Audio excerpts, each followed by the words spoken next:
Vincent Dileep Kumar സംവിധാനം ചെയ്ത് 2023 ചിത്രമാണ് ജയിലർ. ചിത്രം തിയേറ്ററുകളിൽ ബ്ലോക്ക് ബസ്റ്ററായി മാറുകയായിരുന്നു. രജനീകാന്ത് നായകനായി എത്തിയ ചിത്രത്തിൽ മോഹൻലാലും അതിഥി വേഷത്തിലെത്തിയിരുന്നു. വലിയ സ്വീകാര്യതയായിരുന്നു റോളിന് ലഭിച്ചത്.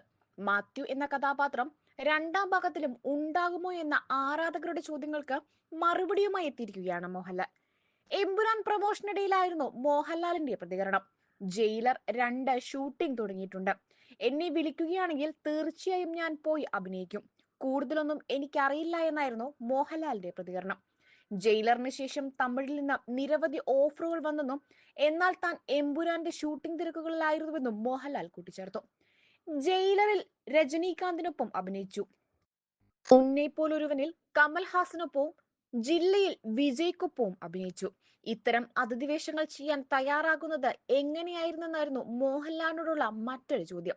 ഇതിന് താനൊരു നടനാണ് എന്നാണ് മോഹൻലാൽ നൽകിയ മറുപടി. എന്നെ സംബന്ധിച്ച് അതിഥിവേഷം എന്നൊന്നില്ല. ഇത് നമ്മുടെ മനോഹരമായ സംസ്കാരങ്ങൾ തമ്മിലുള്ള കൊടുക്കൽ വാങ്ങൽ കൂടിയാണ്. നമ്മുടെ സ്നേഹം, സൗഹൃദം എല്ലാം ഉണ്ട് അതിൽ. പടത്തിൽ അഭിനയിക്കുമോ എന്ന് ചോദിച്ചാൽ ഉറപ്പായും അഭിനയിക്കും എന്ന് പറയും. അതിപ്പോൾ ചെറിയ വേഷമാണെങ്കിൽ പോലും ഡേറ്റും മറ്റു കാര്യങ്ങളും ഒത്തുവന്നാൽ ഞാൻ ചെയ്യുമെന്നും മോഹൻലാൽ പറഞ്ഞു. ജയിലറിൽ രണ്ടാം പകുതിയിലും ക്ലൈമാക്സിലായിരുന്നു മോഹൻലാലിന്റെ മാത്യു പ്രത്യക്ഷപ്പെട്ടത്. വലിയ കയ്യടിയായിരുന്നു മോഹൻലാൽ ആരാധകർ കഥാപാത്രത്തെ വരവേറ്റത്. രണ്ടാം ഭാഗത്തിൽ ബോളിവുഡിൽ നിന്നും ഒരു സൂപ്പർ താരം കൂടി സിനിമയിൽ അതിഥി വേഷത്തിൽ എത്തുമെന്നാണ് വാർത്തകൾ സൂചിപ്പിക്കുന്നത്.